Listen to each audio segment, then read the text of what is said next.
It's betting action. You've joined the right podcast for you square bettors out there.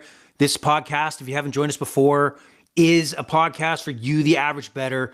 I consider myself in between a square and a sharp, where I do like to use the numbers. I do like to use the analytics to make my picks, to give my takes on games, but I am also caught up in the emotion, the drama, and the thrill of a great Sunday night or a game that's on TV. I have those faults just like you. So join the journey. For those who are returning to the podcast, welcome back.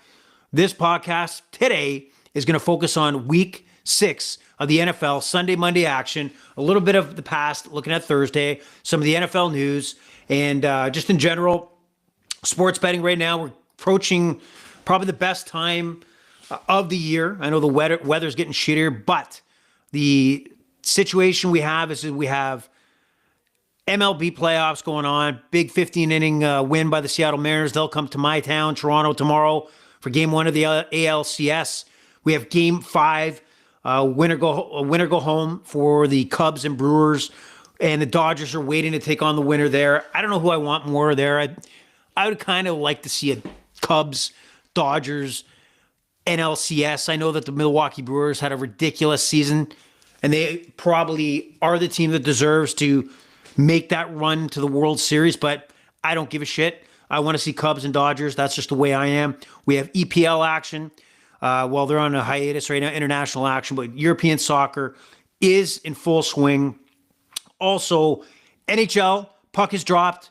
Last Tuesday, we seen some action, put some bets down there. Are the Leafs going to do it this year? No. But do I hold out hopes? Yeah. Okay, so NHL season kicking off. Big slate today. All 32 teams are in action. If you like your betting action, get your money down today on the NHL. This is going to focus on the NFL today. Get your pens, get your papers ready. Turn off your ChatGPT because all the AI knowledge you need is from here. Kyle Intelligence for NFL. You can follow the Overrated Experience Sports and Sports Betting Podcast at Overrated EXPER2. That's Overrated EXPER2. That is on X. If you didn't figure it out, you can also find us on Instagram at Overrated Experience. So find us, follow us, join us. We're also live streaming on YouTube and Facebook at the moment. Please join, put your comments in, and here we go. All right. So when I look back on Thursday's action, the 7.5-point favorite Philadelphia Eagles absolutely lay a brutal egg and come out on the bottom. The Giants handed it to them, 34-17. And the bets I gave out, it was contingent on the Eagles dominating, and just by how much. So I thought the Eagles would cover that 7.5-point spread. And keep in mind, that game, the Eagles fell down early. Then they got up, and I thought they would put the foot to the throat of Jackson Dart and Cam Scattaboo, but they didn't. They fucked up. There's a problem here. So we'll talk a little bit more about that. So the same game parlay I provided was contingent on the Eagles winning this game straight up, which they didn't. I had Dallas Goedert over 3+ receptions. He had a day. He had 9 receptions against the Giants. He was the main guy. Now, here's a lesson learned for us bettors out there.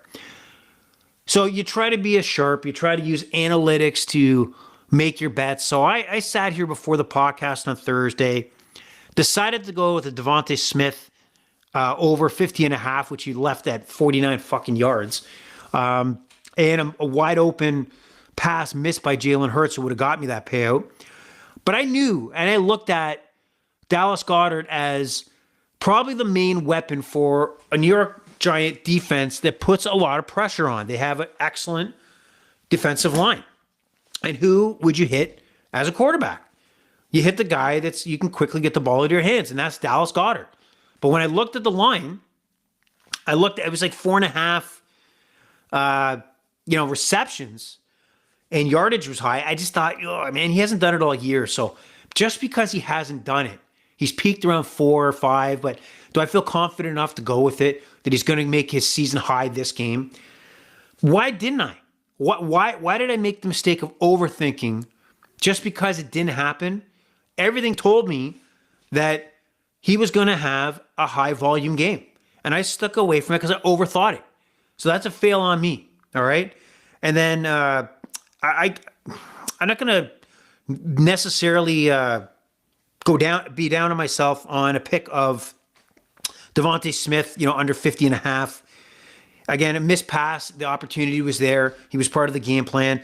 I also had Saquon Barkley receiving yards, over 17 yards. He wound up with 9. He's been very minimal in this offense, right? So Saquon rushed for 58 yards, 12 attempts, 9 receiving yards. But this is not the Saquon Barkley of last season where he was destroying teams. He destroyed the Giants last year. He is a minimal factor in comparison to what he was last year. I do not know what's going on the Eagles offense. Jalen Hurts threw for 253 yards. Average, he looks okay, but what's weird about this offense for Philadelphia is that it's starting to look, at least in this small period, keep in mind they're under the microscope, and every game is going to be life and death for this team, is that I'm looking at like Alabama and Missouri here. Like I have Alabama and already Missouri's up 7-0. Like that's how things are going for me. So good start for a Saturday college. Might not make it a Sunday, for Christ's sake. Anyway, but for the Philadelphia Eagles, they have that look like they did the in-between season from the Super Bowl appearance where they lost to where they lost in the first round against Tampa Bay to winning. They look 2 years ago, Philadelphia, the offense where they have the weapons, but it just seems it's stale. It's not dominating. And this is an example of that. Missed passes by Jalen Hurts. You have A.J. Brown, who did wind up with 80 yards, 6 receptions, so he was targeted. But they're not maximizing these offensive weapons. And then you got A.J. Brown, by his locker. Oh, yeah, I'm talking to the media because I have to. I don't want to get fined. Asking about a sit-down he had with Saquon and Jalen that Saquon mentioned that they had to discuss the offense. And he denies that this sit-down ever happened. And it's getting to the point right now where, yes, I recognize that A.J. Brown is a top 5 NFL receiver, and I said this on X, is when does the distraction and the headache become not it outweighs the performance on the field? Are the Eagles really better with A.J. Brown in the lineup? If he's all in, yes. The narrative after this game on Thursday should have been, we got to do better as enough. We, us, we, like instead of it's more of a me. And again, I'll go back to many talent in the NFL. If you got talent, man, you can be I all you want. That's the way it is. The NFL, if you produce, but we're getting to the point right now where the Super Bowl champs might have to make a decision. Is this guy a cancer? Right? Can we live without him? Are we going to be more? Our goal is the Super Bowl, back-to-back Super Bowls. Are we better off with A.J. Brown? You are if you go on a 10-game winning streak because everything's going well and you're feeding him the ball. But if there's any hiccup, anything that takes the team off the rails a little bit, A.J. Brown is going to bring you down and might bring where you can't get up. All right. So I want us to think about that. A.J. Brown might be better for the Philadelphia Eagles. Gone. All right, that sounds so stupid because usually there's a big gap of more and more flexibility for a personality like that. But I think we've reached the peak over the last couple of years where we've seen A.J. Brown act like a baby, and I think he's doing more worse than good with the Eagles franchise. On the Giants side, Jackson Dart threw. He only threw for what do you have? He had 195 yards. It's not like he tore them up. But he had 13 rushing attempts, and we got the over there on Jackson Dart's rushing. 58 yards. Cam Scatterbo had 3 touchdowns. He had a day, 98 yards. Definitely things in New York for now, for Brian Daboll. I don't know if he's going to survive. But looking up as far as the future, and I think that's what the Giant fans wanted, hope. Do I have a quarterback? And I got Cam Scatterbo, who's like a character. He's like a bowling ball out there.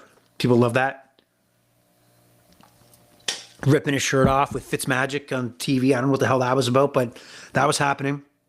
But the last comment I'll make on this game was that Brian Daboll, coach of the New York Giants, got in a little bit of hot water as Jackson Dart went to the blue tent with under concussion protocol. You could see him basically chewing out the doctor on the sideline, really complaining that, where is my quarterback? Is he coming back? Not a good look for the NFL, not a good look for the New York Giants.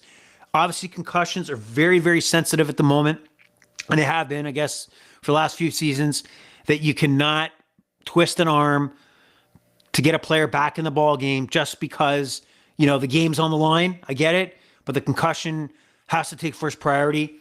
So Giants owner John Mara did comment, and he did say he spoke to Brian Daboll that was not a good look and kind of not something the franchise wants to, publicly be perceived as not looking at player health as the first and foremost, focus. Interesting there. Now we get on to, I was going to say Sunday action, but I'm going to talk about Joe Flacco in the series of games we're going to talk about. We'll talk about him a little later. The season tomorrow, week 6 is going to kick off in London. The Denver Broncos, 7-point favorites, are going to travel to London, take on the New York Jets, the 0-5 Jets. And right now, the Jets, are under fire. Aaron Glenn, new coach, came from the Detroit Lions, defensive coordinator, defensive guru, kind of made his chops, with his resume with the Lions D. And this Jets D looks like shit, man. It does look like shit. He's getting pressure. I've heard talk of people not being surprised if he's one and done a season. And it just, I look at, and I'm going to do a podcast that focuses on the Dallas Cowboys Netflix series that looks back at the 90s and the build of that, Jerry Jones team to what it is now. And what I'll say to this is that, you look back at a team like the Cowboys and you look at their 3 Super Bowls, 2 under Jimmy Johnson, but, in reality, he helped build that nucleus and core so they could win 3 Super Bowls. But it didn't start off well for Jimmy Johnson. He had a horrible, horrible season, under, in Dallas. Troy Aikman wasn't winning games. He was under siege his first year, only winning a couple ball games. And it eventually grew to obviously a Super Bowl champion, America's team, 3 Super Bowl rings. And, you have 3 Hall of Famers. So what is the New York Jets? Do they have that much faith in Aaron Glenn that they will hold on to him to ride this out? It would be just like the Jets, to panic and get rid of him right away. But, if you're going to go with Aaron Glenn, I think you got to give him a couple seasons, right? You got to give him a couple seasons that they're progressing, moving up, towards a playoff. Get him a quarterback. For Christ's sake, get him a quarterback. Justin Fields, there are guys in the NFL that are just not starting quarterbacks. And I don't understand why people don't see this. Justin Fields is a good stopgap quarterback when you don't have a plan in place.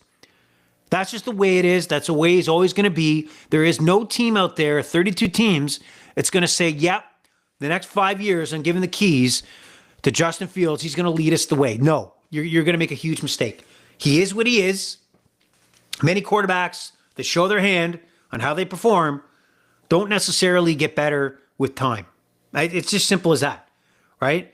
I'm sure there's exceptions. I wouldn't put Baker Mayfield in that group. He was kind of run out of Cleveland for unknown reasons. He provided playoff wins, or a win against the Steelers, and almost knocked off the Chiefs when he was there. But I like Denver in this game to cover the 7. I like this game to go over 43.5. I tend to believe when both teams are playing on a neutral site, the score goes up a little bit more pass happy. And so that's what my take on that. So 9:30 a.m. tomorrow morning, get up, get your coffee ready. Game from London. Here we go. No player props on this one from my perspective. Now we got the Cleveland Joe Flacco-less. How do you say that 5 times? Joe Flacco-less heading into Pittsburgh to take on Aaron Rodgers and the Pittsburgh Steelers. The Steelers are 5.5-point favorites. The Steelers, wow, holy shit, they are the lead. This division is theirs. The Ravens went to shit. Maybe they will stay shit. I don't know, but I never count them out, regardless of who's injured. Bengals are toast, maybe. And the Browns, well, they're in transition again. They're there because they got to show up 17 games a year. And, it's not going to be a playoff run for the Cleveland Browns. Now, Dylan Gabriel had a solid performance in London or Tottenham Stadium last week against the Vikings. They did lose.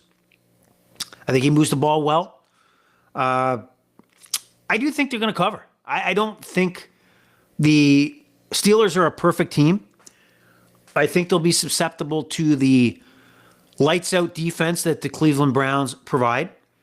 So I think this game stays close, kind of like it did against the Minnesota Vikings. Maybe the Steelers win by 4 or 5, but as long as they cover the 5.5, that's what I'm stating here. Cleveland will cover. This game will go over 38.5. I think there'll be a little more scoring here. All right, both teams getting up to 17-17, and then maybe the Steelers pull away on a field goal or such. And I like Quentin Junkins, running back. This guy is the real deal. He was 90 plus last game, I believe. I can't remember what his yardage was. His over under here is 77.5, minus 114. But I like it. I like it a lot. So take Junkins over rushing total minus 114. Note on this one as well, it looks like Jalen Ramsey is questionable, hamstring issue. Now, that is important. The veteran, he's a gamer, man. Jalen Ramsey is a difference maker. He would eat up, a rookie quarterback. So if you're Cleveland, you're hoping that questionable goes to out. I cannot perform. My hamstring is so fucked that I can't get out in the field and chase, read mindfuck Dylan Gabriel and be where you didn't think he was. And then Jalen Hurts is trotting in doing what he does on the defensive side, disrupting offenses, because that's what he does. And if he shows up tomorrow, expect at least some sort of pick or fumble recovery from Jalen Ramsey. You heard it first, but he is questionable. So keep an eye out for that. The LA Chargers. Remember a time when we were talking about the LA Chargers after 2 weeks, maybe even 3 weeks, I can't recall what it was. Yeah, 3 weeks, I think. And we're talking about winning a division. We're talking about, playoffs are pretty much locked. And Jim Harbaugh, coach of the year. I thought they were looking good. Jimmy Harbaugh was, arguably one of the possible value bets for coach of the year that you could have taken, 3 weeks ago. But they're a little bit, they have a slide going here. They lost to the Giants 2 weeks back, which fucked me in my survivor pool, but hey, what are you going to do? And then last week, they got taken to the woodshed about, with 27 straight points by the Washington Commanders, Jaden Daniels, really, taking it to them. And now they head into Miami. Miami is just McDaniels, coach for the Miami Dolphins, is dead man walking. He's not going to survive. I have no idea why, the rumors, or at least the tweeters out there or the news, is that Rex Ryan might be the guy, comes in because he has that different perspective on coaching, that disciplinary coaching that, McDaniels, Josh McDaniels, what is Mike McDaniels? What the fuck his name is? McDaniels, didn't have. Oh, but he was good enough to hire, and he was a boy genius that first two years, right? And then things go south. Now he doesn't have the traits and the attributes of a head coach that you don't think you want in your franchise. Let me remind you, the Rex Ryan, yes, he did have a positive run with the New York Jets back in the day, 2 AFC championship runs, but he did have a tenure with the Bills that we'll forget. He didn't make a difference there. He was a blip on the radar. And you almost forget he was a Bills coach. I don't think Rex Ryan's your answer. And then maybe this is why you shouldn't have your owner necessarily be the guy who's making decisions on head coaching. What the fuck does Stephen Ross know about football? Honestly, he owns a team, but is he, just because on the surface he has a personality trait you like, is that going to put extra W's up? I don't think so. You made a mistake by drafting Tua versus Herbert. And it starts with your quarterback. Simple as that. You constructed the team poorly. Can't play in cold weather. They disappear in the playoffs. It's more than just the coach, even though the coach, I think, is going to go. And, his resume is telling you, and his results are telling you it's probably the right idea. But just jumping in with a Rex Ryan type, I don't know, Miami. I don't know what the fuck you're doing. Chargers 4.5-point favorites. This game has an over-under of 43.5. I do think this game is going to go over 43.5. I don't think that's a problem. I like the over there. Chargers probably cover the 4.5 after what I seen last week for Miami pissing away against Carolina, a big lead, and losing handily. So I have no faith in the Miami Dolphins. I have no faith in to lead this team anywhere. I didn't know if they can lead them out of the locker room. So take the Chargers. Not much to say there, but I think there'll be some points scored for sure. Look at this. Alabama has tied at 7-7, 5:24 to go in the first quarter. Things are looking up. Man, everything has changed since we first opened up and talked about Alabama being down 7-0. It's going to be my day. Maybe not. I don't know. New England. They are the prize right now in the NFL. Head into New Orleans, take on the Saints. The Patriots knocking off the undefeated Buffalo Bills. Sunday Night Football. Drake May having a game for himself. Had a really good game. Now, I mean, the perception of the New England Patriots has absolutely changed with that win, right? You know, the perspective is that they're an up-and-coming team, which they are. But let's not get ahead of ourselves here, right? They had a great game against Buffalo. I don't see the consistent train necessarily rolling here in New England just yet. They're 3.5-point favorites on the road against the New Orleans Saints, who did knock off the Giants last week at home. I think that 3.5 points is a little too much for me to take the Patriots on the road. Will they win this game? Possibly. Is it a field goal game? Maybe. Does New Orleans win? Maybe. I mean, is it really out of question that the New Orleans Saints, who got the win last week, gave the Bills a run a week earlier, can't win this game? I'm going to say I'm going to say they'll at least cover. So give me the Saints to cover 3.5. I don't think there'll be a lot of scoring in this game. Give me 45.5 under. Yeah, it's called the overrated experience for a reason because we love the overs. But this game, it's going to go under. Lock it in. Write it down. Whatever the hell you do to record your bets, just make sure you listen to that one before you go to your book and make your wager. All right, here we go.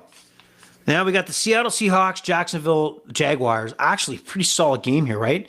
Seahawks coming off a loss against Tampa Bay at home. You know, Tampa Bay is really good. Baker Mayfield, we'll get to him in a bit. Having an MVP kind of start. Jacksonville knocking off the Chiefs. They are 3-1. Looking to go 4-1. Is this franchise turning around? We've seen Trevor Lawrence have a spectacular 2 minutes to conclude that football game on Monday night. And I'm not lying. Like, he was average Trevor Lawrence, you know, for most of the season already, and through the first 3 quarters and 13 minutes of the season until that 2-minute drive, knocking off the Chiefs, where he, for whatever, a light went off. He threw darts to Brian Thomas Jr. He's running the ball with authority. Even when he falls multiple times, he's getting it to the end zone. So let's see what happens here. They are a 1.5 favorite at home. I like the Jaguars at home, 1.5. I think that's too low. I think that's the betting public that has probably not the faith in a 3-1 team that if it's not the Jacksonville Jaguars, you put the exact same team with the exact same start, this is at least a 3.5, to my opinion. So you're getting the Jaguars at a good value at -1.5. Take the Jags. I do like this to be a bit of a barn burner, as the kids say. Over 47.5. It's moved up from 46.5 for the over-under, but I still like points to be scored. Liam Cohen, head coach, offensive-minded. We'll keep coming at you, and I think we'll be putting the ball in the end zone, and Seattle will have to keep up. So 47.5, take the over. And when it comes to over, that means there's a lot of receiving yards, right? So I'm going to like Seattle's Jackson Smith-Njigba. This guy's a gamer. Still under the radar, in my opinion, because he plays in Seattle. If he played for the Cowboys, he played for the Giants, he played for the Bears, he's going to be a high-profile name. So when I see 81.5 on the main go guy, 4 out of 5 games, he's 90-plus yards receiving. You know, even if you watch that Thursday nighter with the Seahawks and Cardinals a couple weeks back, he didn't make the 90 yards, but all his 70-plus yards that game were in the second half. And when you watched him play and the smarts this kid has, you understand why he's the go-to guy. So 81.5, I think he's breaking 100 in this one. All right, let's move on to Arizona, Indy. I can't. Every time I see Arizona, I'm disgusted. I want to throw up. based on what we've seen last week in that loss to Tennessee. One, you're losing to fucking Tennessee at home. Disgusting. The way you lost, pissing away a lead, dropping balls before you get in the end zone, kicking balls into the end zone after you intercept them so the Titans can score touchdowns, fumbles off a mask in a shotgun formation. Absolutely terrible deed to not shut down the Titans on their last drive to kick the winning field goal. It's bringing me back, man. Flashbacks. Talking about even the Cardinals coming into this game, into Indy, is really upsetting me. Really upsetting me. But what I'll tell you in this one is, are the Colts real? They're 7-point favorites. This was up 6.5. The line, at least when I got it, is now up to 7, a full touchdown. But I'm not shying away from the Colts. I'm not shying away from the Colts. Kyler Murray's questionable, by the way. He's questionable. And even if he plays, he's got a foot injury. His whole game is to be able to get out of the pocket, run around, back and forth, buy some time for his receivers. And if he's a half second slower than he normally is, and he's average at best, and if he's below average, I don't like their odds. The Indianapolis Colts cover the 7. I think this is a comfortable win for the Colts. I do think I did say under 47.5 minus 115.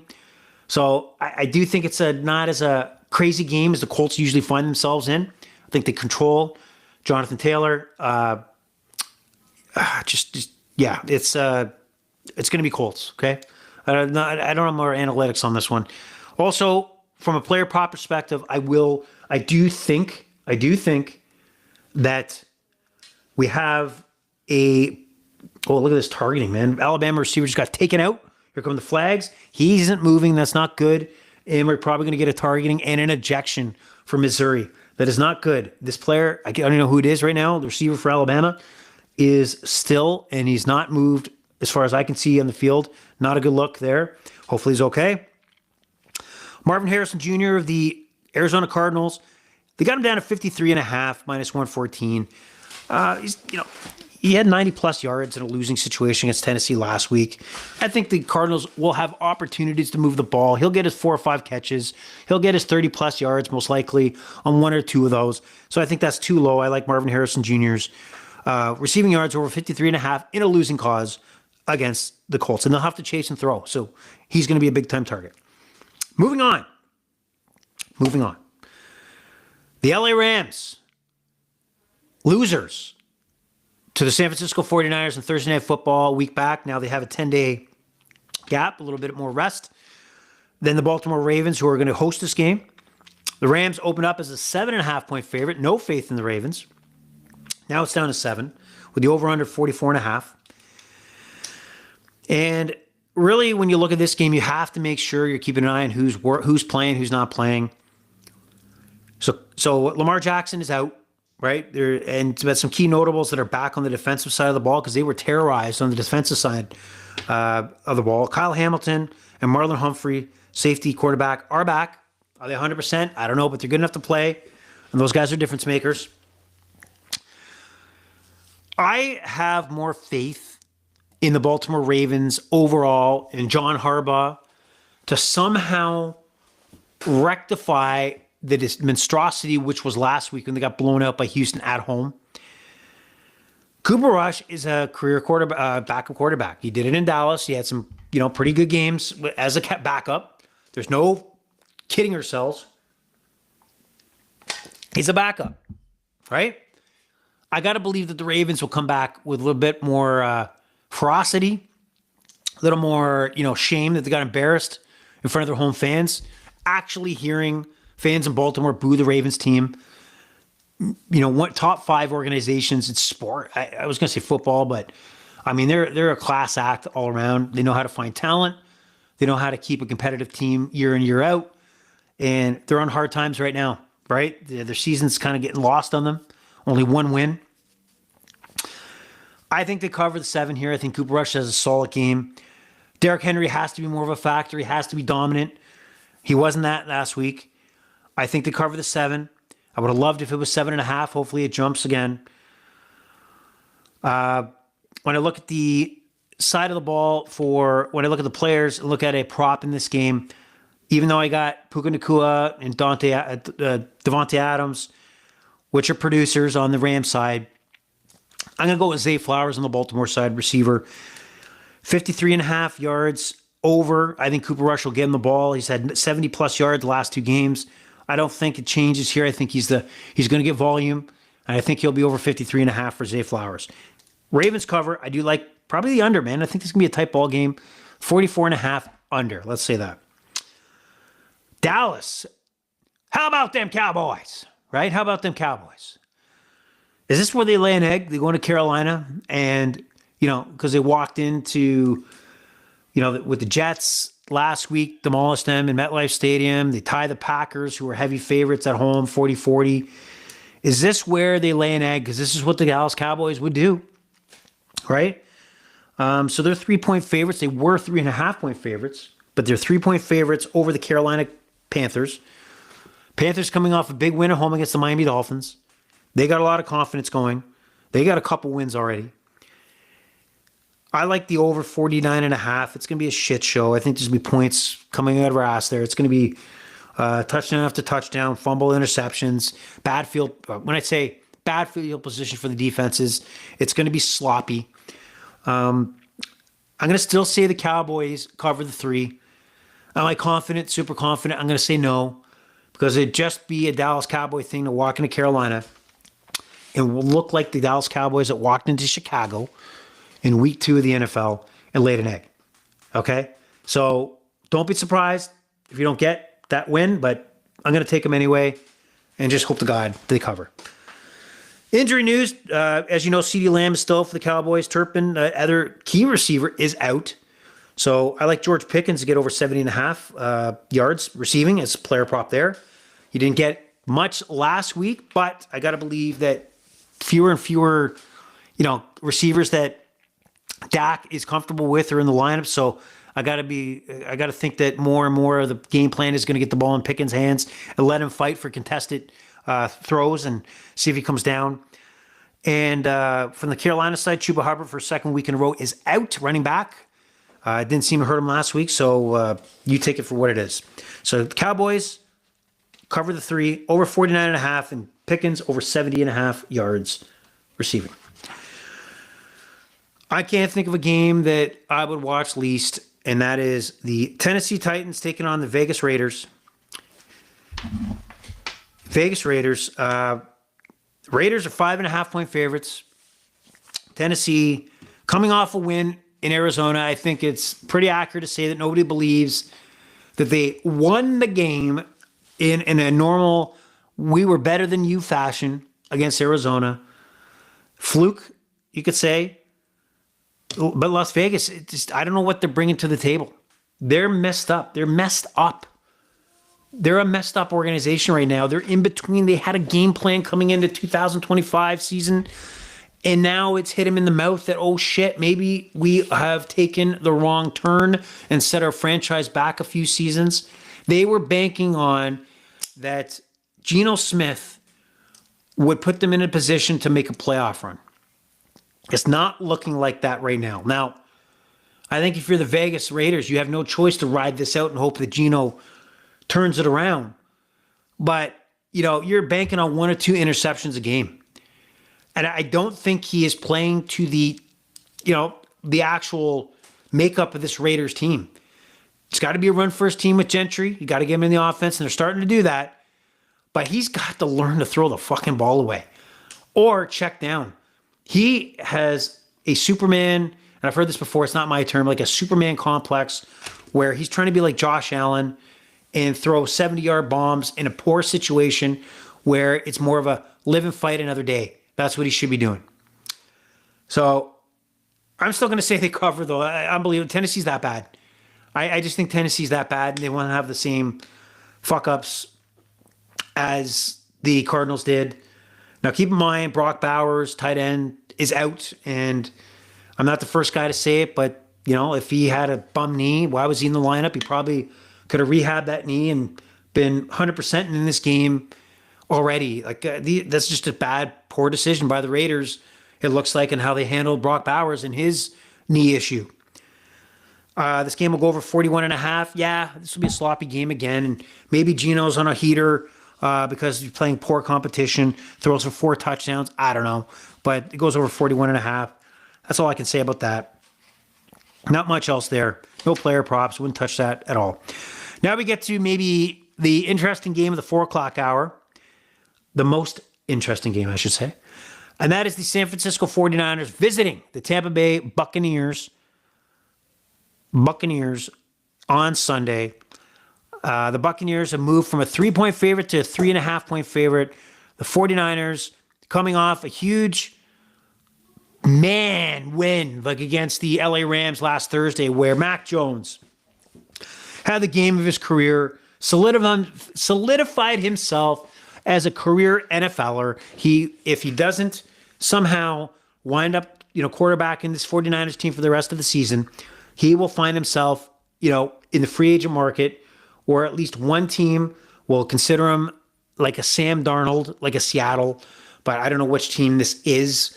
But they will give him money to quarterback if the 49ers, stick with Brock Purdy. They paid him, but the 49ers, again, are a team that is not afraid to cut ties, even though they've invested, and change course. That's kind of a respectful thing for this franchise.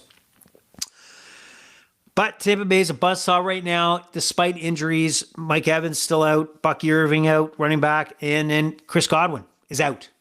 So weapons a little depleted, but not for Baker Mayfield. Baker is the guy, right? He got me a payout last week with a combination of his passing yards and running. Fantastic. So Baker Mayfield is going to lead this team to victory. Now, what's key, and we need to know here, is Brock Purdy doesn't look like he's going to play. I'm just going to say he's out. Ricky Pearsall, receiver, is out for the 49ers. Mac Jones is questionable. Mac Jones, the guy we just talked about, who led this team to a victory in LA, provided hope to all the faithful in San Francisco, may not play. He's questionable. Can Kyle Shanahan work his quarterback magic with Adrian Martinez? Adrian Martinez? Who the fuck is Adrian Martinez? Well, I'll tell you. Adrian Martinez played his college ball at Kansas State and Nebraska, and he spent time with the Birmingham Stallions of the UFL. And my guess is if Kyle Shanahan thought enough to bring him to the roster, there's got to be something he likes about Adrian Martinez. And will work some sort of magic if Adrian Martinez finds himself in this ball game to be credible. But I do believe that 3.5 points, well, I think the Buccaneers are going to cover that, even though it went up from 3 to 3.5. This game's going to go over 47.5 because fuck, Baker Mayfield is a run and gun son of a bitch, man. He's a run and gun son of a bitch. That he is fucking balls out. He's going.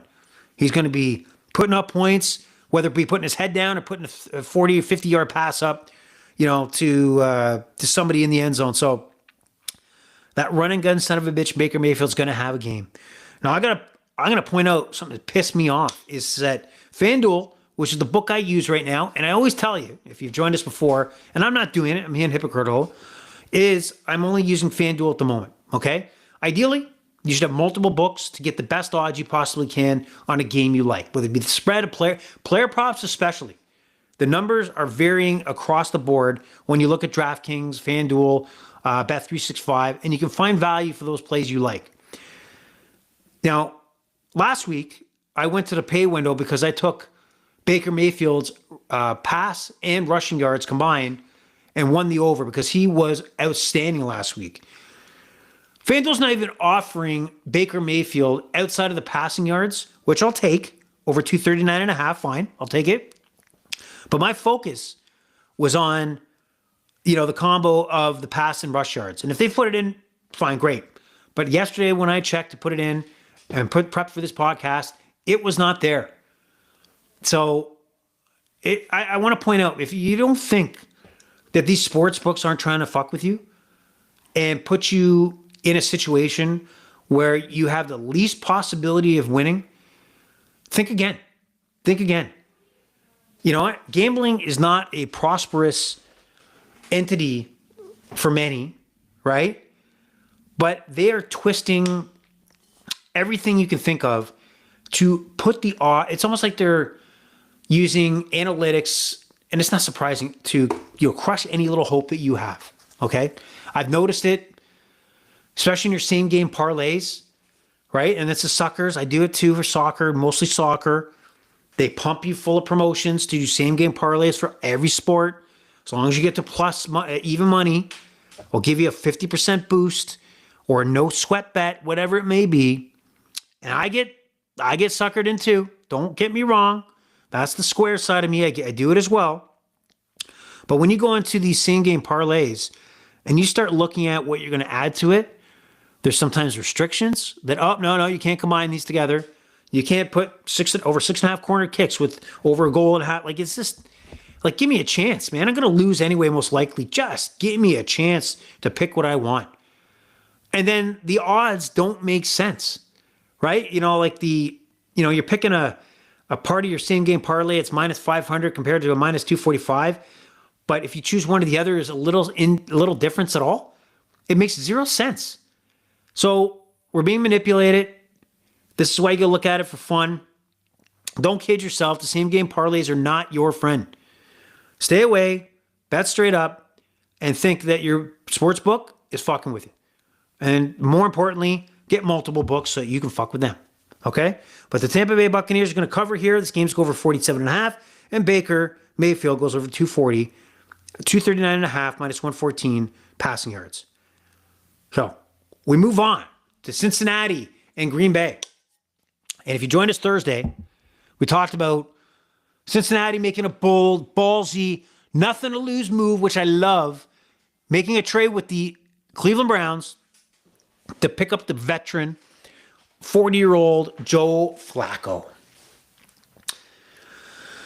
Wow. I wonder what that conversation looked like. Right? Hey, Joe, this is Zach Taylor from the Cincinnati Bengals. We just traded for you. What time can you be on a plane? Because we got you starting at 4 o'clock Eastern Standard Time in Green Bay. Green Bay, the team you beat for Cleveland in week 3, whatever it was. We need you. We need you to be under the, I'll fax you. I'm just kidding. Fax you the hell fax. Do you think you can pick up the phone book type of playbook between now and 4 o'clock on Sunday? Like, Joe, we need you. Get on a plane. We're going to have you start. I don't even care if you go to the hotel. I don't give a shit where you sleep. You just need to be at the facility. We're going to hand you a playbook, and you're going to start going through it. Or we're going to prep you as much as we can to get you to be ready for that 4 o'clock kickoff in Green Bay. Don't think about playing cards on the plane as we travel. You're going to be inundated with probably a Zach Taylor podcast audiobook of the playbook. It's wild. And I love it, right? When you look at the Cincinnati Bengals, what do they got to lose, right? So far, what we know of Jake Browning is that he can't get the job done. He makes this team worse. So if you're looking at a team, I believe, is trying to do something and probably has pumped up his locker room, and that's go get Joe Flacco. If he gets sacked 8 times tomorrow and he throws 7 interceptions, it's not like they had an alternative that was better. Let's just say that. Nobody would think heading into Green Bay tomorrow they were going to knock off the Green Bay Packers. Nobody. It's simple as that. Nobody would think that. Okay? I think it's outstanding that the Bengals have the balls to make the move. Keep in mind, they fucked up many times in the organization. From going from, great moves to lock up Jamar Chase and Higgins, and then having, your first-round draft pick hold out because of a wording on a contract, and Hendrickson also holding out to the last minute. You look like Bush League franchise that people think you are. And then you go out and do this, which gives you a little more faith. Then you go and do this, and you put the faith and the belief back in the Cincinnati Bengals. Good for you. And I'm hoping Joe Flacco has an outstanding ball game. All right? But Jamar Chase is questionable. So you have the positive, like, let's have a ballsy move. Let's think outside the box. Let's go to Cleveland, pick up the phone. They don't want Joe Flacco. Let's pick him up. Let's see what we can do with this season. And then Jamar Chase is questionable because of an illness. Fuck. Zach Taylor's like, fuck. I can't catch a fucking break here. So hopefully he's questionable, meaning that he'll be in this game. But I think the Bengals cover 14 and a half. Okay, 14 and a half is way too much. They obviously couldn't cover against the Browns back in, week 3. They lost outright. They couldn't cover the Cowboys where they went up with a tie. And I do believe there's going to be more scoring in this game than we think. It's going to be over 44 and a half. So let's see what's going on there. Over, for sure. Cincinnati covers, and I like Joey Flacco, 207 and a half. And this is probably me just thinking, man, I like the situation. I just want to see him do it. I want to see him go full fucking Johnny Unitas out there and just terrorize this Green Bay Packer defense. All right, 207 and a half. I got to believe it's all or nothing. I'm getting the ball out of my hands.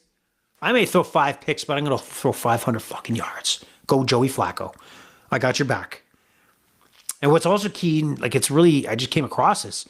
Brandon McManus, the Green Bay kicker, has a quad issue. He's questionable. That's significant, guys. That's significant. Because your kicker is going to make a lot of difference on how you look at your offense. And when maybe you're going for more fourth downs, that's a difference. Do you make them? Do you not make them? So keep that in mind. So apparently, they might have Mark McNamara off the practice squad, who's never appeared in an NFL game, as a kicker. So keep a close eye on that. Even if Brandon McManus is activated, do you feel 100% that he can boot a 50-yard field goal? I don't. So keep that in mind. Go Joey Flacco. I got your back. Sunday nighter, great matchup. Great matchup. I love it because it's Thanksgiving weekend here in Canada. So Monday's an off day. You can truly sit back with a few cocktails, let's say. Enjoy the Blue Jays in one hand. Kick off their American League Championship Series against the Seattle Mariners. Go Jays. And then you got the Detroit Lions and Kansas City Chiefs. Big time matchup. Sunday Night Football. Chiefs are 2.5-point favorites. They're looking better. Even in that loss against Jacksonville, chalk it up to, hey, the Jaguars were just better than you that night in that last drive. Lions, I think they come to town. They win this game. They are motoring. They are motoring. The only team that's going to get in their way is themselves. If somehow Dan Campbell goes all chaotic, starts going for 4th and 10s and shit like that, or they don't make the 4th and 1s that they traditionally go for, or, they're at the goal line, don't settle for a field goal. And if they don't make those, then they're dead. But they usually do. So give me the Lions straight up. Give me the Lions straight up. Okay? Give that man his money. That's me. Give me my money. That's what I want. And this game is going, I said under 52.5. I hate it. I hate that I put that down. I hate it. I put my pen on paper that said under 52.5. Look at this. See the pen? Yep. It's going to cross out the under. And I'm going to take 52.5 because the square better in me wants the over. He wants the Lions to win this game. I want it out there that I want 100 to 100 score. I don't give a shit. I want all out offense all the time in this ball game. I'm going to take the over 52.5. That change is live. Live stream change from under to over in this ball game. As far as a player prop goes, I like Jahmyr Gibbs. I'm going to ride the Jahmyr Gibbs prop all season long. And a lot of it is the pass and receiving. Rushing and receiving prop. Right now it's 102.5. They're feeding this guy the ball any which way they can because he's a game changer. Yes, they have the 1-2 punch with Montgomery, but Gibbs is the volume guy. Okay, he's the explosive game breaker that every team wishes they had. He's going to have a huge game against this Chiefs defense, which is good, but they haven't been great. They're traditionally great with Spags as the D coordinator. So take the Lions, take the over. Man, last minute change. I just put the over on that one. That's hot off the press. Jahmyr Gibbs, total yards, 102.5, minus 114. Now, Monday night, we got 2 games again. We have Buffalo coming off a loss against New England in Atlanta as 4.5-point favorites. I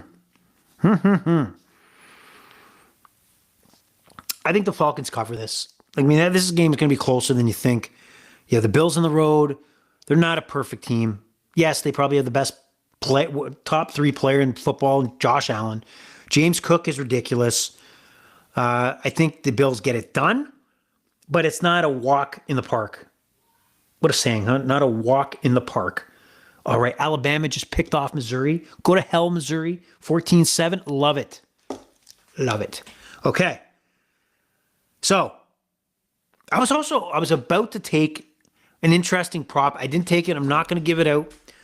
But I was that close to taking a first quarter Bijan Robinson total yards, rushing and receiving.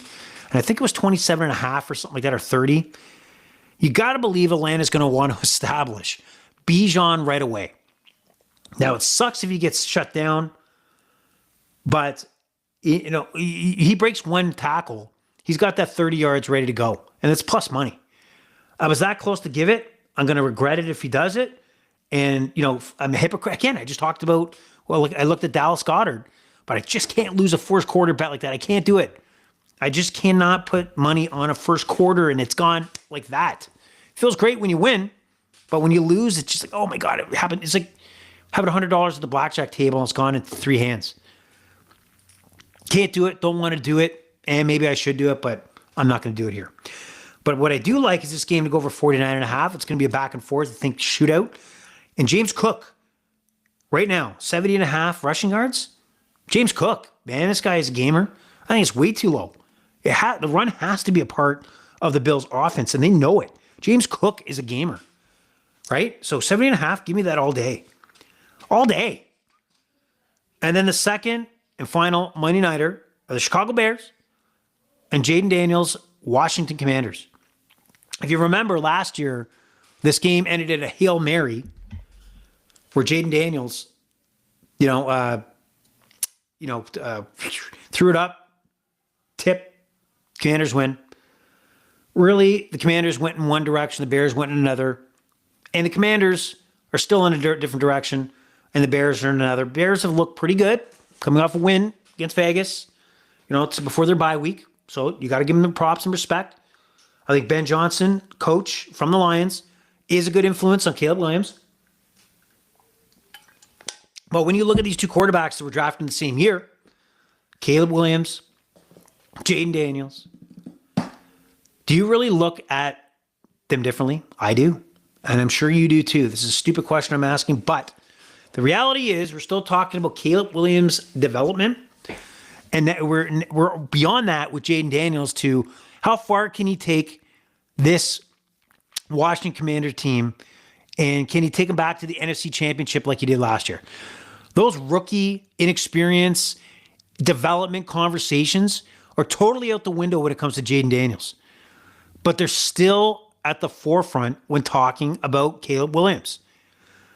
It's just got to be sickening.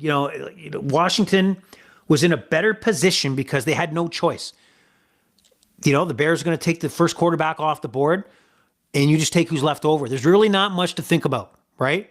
Jaden Daniels might have been their guy. If the Commanders were picking first overall, they just might have been. But and I know the pressure in the NFL was that Caleb Williams was that number one quarterback.